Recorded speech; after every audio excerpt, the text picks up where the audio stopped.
बिस्मिल्लाहिर्रहमानिर्रहीम। अस्सलाम वालेकुम। आप देख रहे हैं मुझे मेरे यूट्यूब चैनल पर और मैं मुज़म्मिल अवान हूँ। सुप्रीम कोर्ट ऑफ पाकिस्तान के 3 रुकनी बेंच का फैसला पार्लियामेंट ने मुस्तरद कर दिया। हुकूमत की इत्तेहादी जमातें, तमाम हुक्मरान इत्तेहादी जमातें जो हैं उन्होंने असम्बली के अंदर एक करारदाद मंजूर की और उस करारदाद में सुप्रीम कोर्ट के 3 रुकनी बेंच ने जो इंतखाबात से मुतल्लिक पंजाब में इंतखाबात से मुतल्लिक जो केस का फैसला दिया, जिसमें सुप्रीम कोर्ट ने यह फैसला दिया कि इलेक्शन कमीशन ऑफ पाकिस्तान का 8 अक्टूबर को इलेक्शंस करवाने का जो हुक्म है उसको डिसमिस करते हैं, उसको मुअत्तल करते हैं, उसको मुस्तरद करते हैं और हम ये हुक्म जारी कर रहे हैं कि 14 मई को पंजाब में इलेक्शंस करवाए जाएं। अब सुप्रीम कोर्ट ऑफ पाकिस्तान जो है उसका फैसला तो पार्लियामेंट ने एक करारदाद के जरिए फारिग कर दिया, उसको मुस्तरद कर दिया, उसको मानने से इनकार कर दिया। लेकिन अब सवाल चूंकि ये पैदा होता है कि ये एक जो सुप्रीम कोर्ट का ही फैसला है, मैं पहले भी ये बात कर चुका हूँ, बहुत अदब के साथ, बहुत एहतराम के साथ और बहुत ही एक आप समझ लें कि बहुत अच्छे अंदाज में मैं अपनी अदालत उज़्मा से, ऑनरेबल कोर्ट से ये इख्तलाफ कर चुका हूँ कि जो अदालत उज़्मा ने फैसला दिया वो बादी नज़र में अपने उस फैसले की खिलाफ वर्जी है जिसमें 4 जजेस का अक्सरियती फैसला आया है। अब वो जो 4 जजेस हैं उन्होंने तो फैसला दिया कि इलेक्शंस जो हैं वो नहीं होने चाहिए, लेकिन 3 जजेस जो हैं वो चूंकि ये फैसला दे रहे हैं कि जी इलेक्शंस होने चाहिए, फिर चीफ साहब क्या करते हैं कि जी वो दोबारा से डंडी मार दी जाती है और 4 जजेस का फैसला मानने की बजाय ये फैसला दिया जाता है कि जी नहीं जी 3 जजेस जो हैं वही बैठेंगे बेंच में और वही 3 रुकनी बेंच बैठ जाता है। वही जजेस जिन पर अदम एतमाद है, जिन पर सब अदम एतमाद कर रहे हैं, वही जजेस बैठकर दोबारा से कह देते हैं कि जी हमने फैसला जारी करना है और जब वो फैसला आता है तो वो एक बार फिर कंट्रोवर्शियल हो जाता है। सुप्रीम कोर्ट ऑफ पाकिस्तान का जो फैसला है वो बादी नज़र में अपने ही फैसले की खिलाफ वर्जी है और मैं ये समझता हूँ कि इस फैसले से पाकिस्तान में कॉन्स्टिट्यूशनल क्राइसिस जो है वो बढ़ेगा, जो खलफलिश है उसमें इजाफा होगा, जो बहरान है उसमें शिद्दत आएगी, जो लड़ाई की बात हो रही है, जो तसावुम की बात हो रही है, ये बात आगे बढ़ेगी, ये बात ख़त्म होने का नाम नहीं लेगी। और सुप्रीम कोर्ट का ही फैसला, जो लोग ये बात कर रहे थे कि जी अब तो चूंकि अदालत उज़्मा का ऑनरेबल कोर्ट का डिसीजन आ गया है तो इलेक्शंस तो गवर्नमेंट को करवाने पड़ेंगे। सर हुकूमत तो कह चुकी है कि आप हमें नहीं, वज़ीर आज़म साहब को नहीं, हमारी काबीना को नहीं, हम सबको बुलाएं। हुक्मरान इत्तेहादी जमातें कह रही हैं हम सबको बुलाएं और हम सब पर कंटेम्प्ट ऑफ कोर्ट लगाएं, उसके बाद देखेंगे इसके बाद क्या होता है। तो सर इसका मतलब कि लड़ाई बढ़ेगी और लड़ाई कम होने का नाम नहीं लेगी। चूंकि पार्लियामेंट ये फैसला कर चुकी है और मैं फिर आपको बताऊं कि मेरी एक सहाफ़ी दोस्त है, उनसे बात हो रही थी तो मैंने पूछा कि जी अभी तक तो हुकूमत कह रही थी कि जी हम रेफरेंस लेकर आ रहे हैं और हम जजेस के खिलाफ रेफरेंस फाइल कर देंगे। तो उन्होंने कहा कि स्टेप बाय स्टेप काम होंगे, स्टेप बाय स्टेप काम होंगे। पहले इन जजेस के खिलाफ जो है वो करारदाद, फिर उसके बाद इन जजेस के कोड ऑफ कंडक्ट के ऊपर बात होगी, फिर उसके बाद आहिस्ता आहिस्ता ये जजेस के खिलाफ रेफरेंस फाइल करेंगे और फिर लड़ाई जो है वो बढ़ जाएगी। तो चीफ साहब जो हैं वो देखेंगे कि जी मेरे खिलाफ तो रेफरेंस चला गया और सुप्रीम जुडिशल काउंसिल में जब जस्टिस उमर अता बंदयाल जो चीफ जस्टिस ऑफ पाकिस्तान है, जस्टिस एजाजुल हसन साहब, जस्टिस मुनीब अख्तर साहब के खिलाफ रेफरेंस ही फाइल हो गया तो सर फिर उनके बेंचेस में बैठने की कोई आईनी और कानूनी दलील नहीं कोई दे सकेगा और ना ही उनके बेंचेस में बैठने की कोई आईनी और कानूनी हैसियत होगी। और मेरी नज़र में जो मैं बतौर एक पॉलिटिकल एनालिस्ट के समझता हूँ कि जी जो जजेस बैठ के फैसले करते हैं 3 रुकनी 5 रुकनी, ये सुप्रीम कोर्ट को हाईजैक करने के जो है वो मुतरादिफ है ये चीज़ें। और सुप्रीम कोर्ट को हाईजैक करने के मुतरादिफ इसलिए है कि जब 3 और 5 रुकनी बेंच बैठकर इस मुल्क के मुस्तकबिल का फैसला करेगा तो जो बाकी जजेस हैं उनको कहा जाए कि जी वो घर चले जाएं और उनको कहा जाए कि जी वो आइंदा के बाद इस अदालत में ना आए। तो सर ये जो फैसले हैं ना, ये अपनी मौत आप मरेंगे। और इसका मतलब ये है कि जब सुप्रीम कोर्ट में ही वो 8 और 7 की डिवाइड सामने आ गई है तो इसका मतलब ये है कि फिर चीफ साहब के फैसले पर तो उनके अपने जो फाजिल जजेस हैं वो इतबार करने को तैयार नहीं, और वो कहते हैं कि जो चीफ साहब का फैसला है वो अब तक का सबसे मुतनाज़ फैसला है। आप देखेंगे जस्टिस सतर मिन्निल्लाह साहब का भी इख्तलाफी नोट आएगा, जस्टिस याहिया फरीदी ने दिया, जस्टिस जमाल खान मंदोखेल का इख्तलाफी नोट आया और फिर उसके बाद जब ये लाइन लग जाएगी, जब ये कहा जाएगा कि जी एक जो सुप्रीम कोर्ट के जज हैं जस्टिस मुज़ाहिर अकबर नकवी, उनके खिलाफ एक सबसे बड़ा स्कैंडल आया, ऑडियो स्कैंडल, उनकी जायदादों से मुतल्लिक स्कैंडल आया। उनके जो बेटे हैं किस तरह से वो किक बैक्स लेते रहे, मुस्तफ़ा नकवी और मुर्तज़ा नकवी, मैं उनको पर्सनली भी जानता हूँ, तो उनके ऊपर जो इल्ज़ामात हैं वो बड़े संगीन हैं। लेकिन चीफ साहब जी चूंकि जुडिशल कमीशन का इजलास नहीं बुला रहे और जो सुप्रीम जुडिशल काउंसिल में वो रेफरेंस फाइल हुआ मियाँ दाऊद की जानिब से, पाकिस्तान बार काउंसिल की जानिब से, उसके बाद वो बलोचिस्तान बार की जानिब से, पेशावर बार की जानिब से, वो 4 रेफरेंसेस की चीफ साहब की नज़र में कोई अहमियत नहीं है, कोई उसकी ज़रूरत नहीं है कि जी उसके ऊपर एक इजलास बुलाया जाए जुडिशल कमीशन का। नहीं, क्योंकि चीफ साहब ही वो जज हैं जिनके होते हुए 8 से 7 महीने इस सुप्रीम कोर्ट में कॉन्स्टिट्यूशनल क्राइसिस रहा जजेस की अपॉइंटमेंट के ऊपर, जब वफाकी वज़ीर कानून सेनेटर आज़म नज़ीर तारड़ साहब ने एट दी एंड वो चीफ साहब की इज्जत अफजाई के लिए या उनकी इज्जत को बहाल रखने के लिए उनके पेश करदा नामों को मंजूर किया। और उस वक्त जो अटॉर्नी जनरल थे अशतर औसाफ अली थे, वज़ीर कानून आज़म नज़ीर तारड़ साहब, उसके बाद जी वो जो जुडिशल कमीशन था वो बैठा और उसमें कुछ जजेस ने इख्तलाफ किया, फिर चीफ साहब के पेश करदा जो नाम है वो मंजूर हुए और वो जजेस बन गए। तो सर 8 महीने वो भी कॉन्स्टिट्यूशनल क्राइसिस रहा। फिर सुप्रीम कोर्ट का ही फैसला आर्टिकल 63A के ऊपर, जिसका इस करारदाद के अंदर जिक्र है, वो भी मैं आपको आगे जाकर बताऊंगा कि इस करारदाद के अंदर बेसिकली इस करारदाद का मतन क्या है। अगर आप पढ़ेंगे तो आपको बड़ा मजा आएगा पढ़ के और आपको लगेगा कि वाकई में कोई जो है वो अरकान पार्लियामेंट इस हवाले से संजीदा नजर आते हैं सियासी मामलात के ऊपर, मुल्की सियासत के ऊपर। और जो मुल्की सियासत है उसके अंदर जो एक डिवाइड नज़र आ रही थी, जो तकसीम नज़र आ रही थी, वो अब तकसीम ख़त्म होने का नाम ले रही है। और वो तकसीम आपको कहीं भी नज़र नहीं आएगी सिवाय अदलिया के। अदलिया के अंदर जो तकसीम है वो वाज़ेह है कि जजेस जो हैं वो जजेस के फैसलों से इख्तलाफ कर रहे हैं। चीफ जस्टिस साहब जो बेंच बनाते हैं उस बेंच को मोस्ट सीनियर जजेस एक्सेप्ट करने को,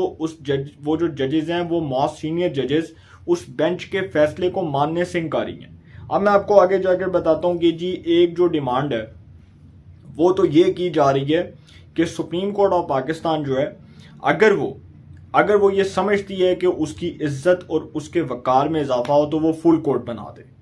वो फुल कोर्ट बना दे और फुल कोर्ट के अंदर तमाम के तमाम जजेस बैठकर फैसला करें। अब ये जो सुप्रीम कोर्ट है जी इस वक्त इसमें 15 जजेस हैं और फुल कोर्ट में जो चुके 3 जजेस के ऊपर तो इतराज़ आ चुका है कि जस्टिस मुज़ाहिर अकबर नकवी साहब जो इनके खिलाफ तो रेफरेंस है, जस्टिस एजाजुल हसन साहब जिनकी तारीख भरी पड़ी है कि वो बार बार हुकूमत के खिलाफ फैसले दे चुके हैं, हुकूमत के खिलाफ बनने वाले जो बेंचेस हैं उसका हिस्सा रहे, जस्टिस मुनीब अख्तर उनके खिलाफ भी यही इल्ज़ामात है कि वो किस तरह की वो लाइक माइंडेड सोच रखते हैं और वो आर्टिकल 63A के ऊपर अब तक का सबसे मोस्ट कंट्रोवर्शियल डिसीजन, सबसे मुतनाज़ तरीन फैसला दे चुके हैं। आर्टिकल 63A के ऊपर जो मुनीब अख्तर साहब हैं उनका फैसला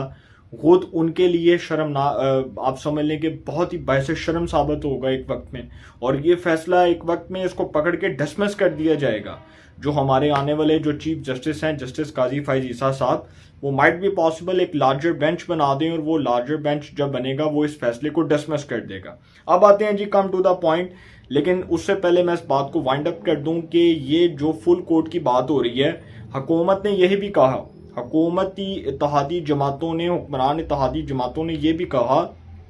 कि जो फुल कोर्ट बनेगा उसमें justice Mazahar Akbar Naqvi, justice Munib Akhtar, justice Ijazul Hasan नहीं होंगे। इट मीन्स कि जो 15 जजेस हैं इस वक्त सुप्रीम कोर्ट में उसमें से 12 जजेस बैठेंगे और चीफ साहब जो हैं वो फिर बड़ी बुरी तरह मेजॉरिटी लूज कर देंगे अपने फुल कोर्ट में। उनको पता है कि मेरे पास मेजॉरिटी नहीं है और जस्टिस शाहिद वहीद साहब जो हैं और जस्टिस आयशा मलिक साहब और जस्टिस हसन नजर रिजवी, इनमें से अगर एक भी बंदा पलटी खा के जस्टिस काजी फैज ईसा साहब के ग्रुप में जाता है तो इट मीन्स के चीफ साहब जो हैं वो फिर बड़ी बुरी तरह लूज कर जाएंगे और वो वैसे भी लूज कर जाएंगे। अगर जस्टिस आयशा मलिक, जस्टिस शाहिद वहीद और जस्टिस हसन नजर रिजवी फैज ईसा साहब के बेंच में या उनके जो है वो हमायती नहीं होते तो चीफ साहब की ऑलरेडी मेजॉरिटी लूज हो जाएगी भाई। जब एजाजुल हसन, मुनीब अख्तर और मुज़ाहिर नकवी साहब निकलेंगे और शदीद एतराज़ात उठ रही हैं कि वो फुल कोर्ट में नहीं बैठ सकते क्योंकि एक जज साहब जो है उनके खिलाफ तो ऑलरेडी रेफरेंस फाइल है और जो बाकी 2 जज साहिबान हैं उनकी अगर हिस्ट्री आप उठाकर देखें तो वो बार बार वही तासुब से भरे फैसले, ये जी इसको सज़ा दे दी इसको। और जस्टिस एजाजुल एहसन साहब तो वो जज हैं, इनके बारे में खैर मैं आपको एक बात बताता हूँ कि मुझे एक सहाफ़ी दोस्त बता रहे थे कि वो जज हैं, जब नवाज शरीफ साहब वज़ीर-ए-आज़म बने थे तो ये तब से बुग़्ज़ रखते हैं, और इनके दिल में जो नफ़रत है नवाज शरीफ के लिए और जो बुग़्ज़ है, जो इंतकाम है, वो आपने देख लिया उनके फैसलों से कि जिस तरह उन्होंने पैनामा के केस में फैसला दिया नवाज शरीफ साहब के खिलाफ। उस बेंच का वो हिस्सा थे 5 रुकनी बेंच का, जिसको जस्टिस आसफ सईद खोसा साहब लीड कर रहे थे 5 रुकनी बेंच को। फिर उसके बाद जब नवाज शरीफ साहब के खिलाफ फैसला आया तो दोबारा से वो उस बेंच का हिस्सा बन गए। वो जो पैनामा के ऊपर मॉनिटरिंग जज मुकर्रर किया गया उस बेंच में उनको बिठा दिया गया।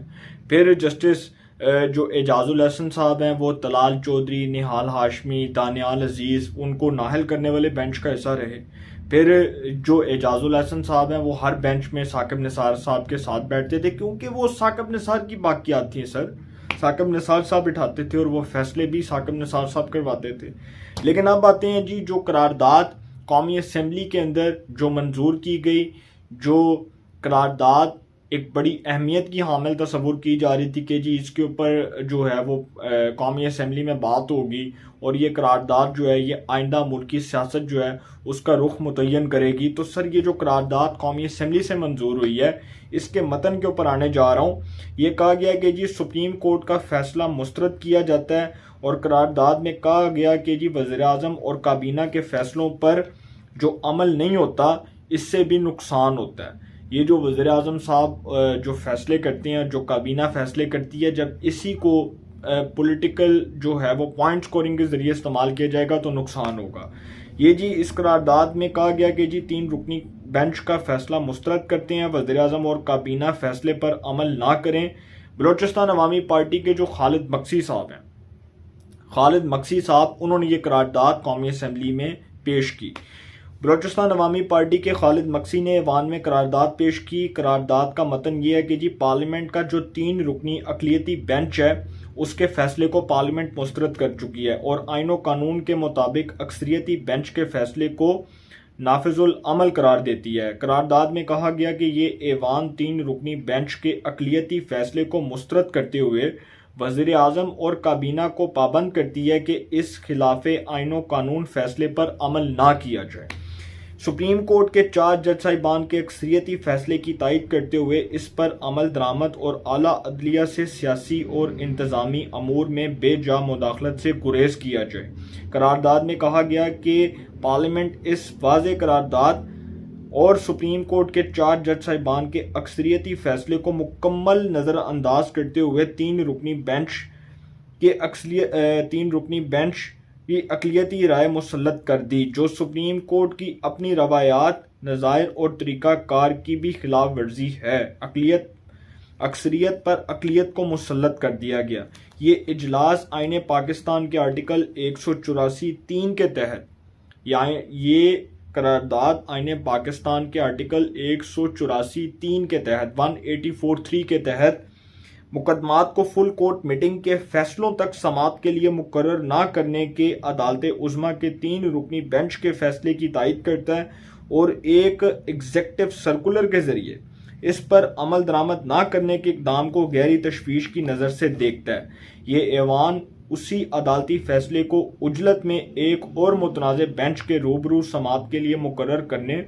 और चंद मिनटों में इस पर फौरी फैसला करने पर भी शदीद तहफ़्फ़ुज़ात का इजहार करता है कि एक ऐसा अमल सुप्रीम कोर्ट की रवायात और नज़ायर के सरीहन खिलाफ है, लिहाजा फैसला नाकाबिले कबूल है। फिर कहा जाता है कि जी ये ऐवान सियासी मामलात में बेजा अदालती मुदाखलत पर तशवीश का इजहार करता है। हालिया अक़लियती फैसला मुल्क में सियासी अदम इस्तेहकाम पैदा कर रहा है और वफाकी इकाइयों में तकसीम की राह हमवार कर दी गई है। लिहाजा ये ऐवान मुल्क में सियासी और मुआशी इस्तेहकाम के लिए आइन और कानून में दर्ज तरीक़ाकार के मुताबिक मुल्क भर में एक ही वक्त पर इंतखाबात के इनेकाद को ही तमाम मसाइल का हल समझता है। ये ऐवान 3 रुकनी बेंच के अक़लियती फैसले को मुस्तरद करते हुए वज़ीर-ए-आज़म और काबीना को पाबंद करता है कि इसके खिलाफ आइन व कानून आइन व कानून के खिलाफ जो फैसला आया गया इस पर अमल ना किया जाए।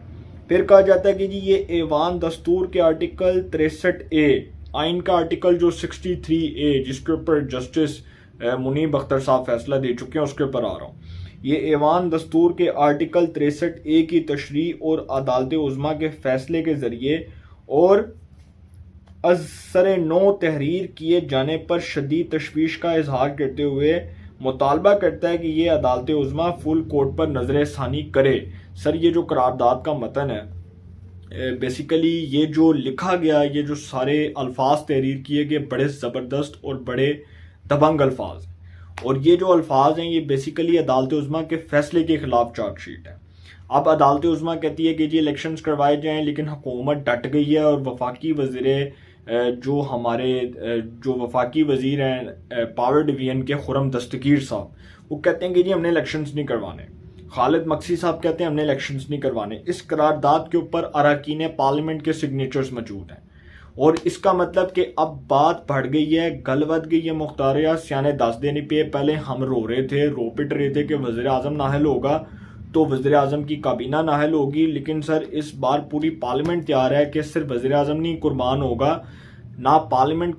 ना वो काबीना कुर्बान होगी, बल्कि कुर्बानी होगी तो सबकी होगी। ये जो मिसालें थी ना कि जिस तरह से अदालतों ने एक जी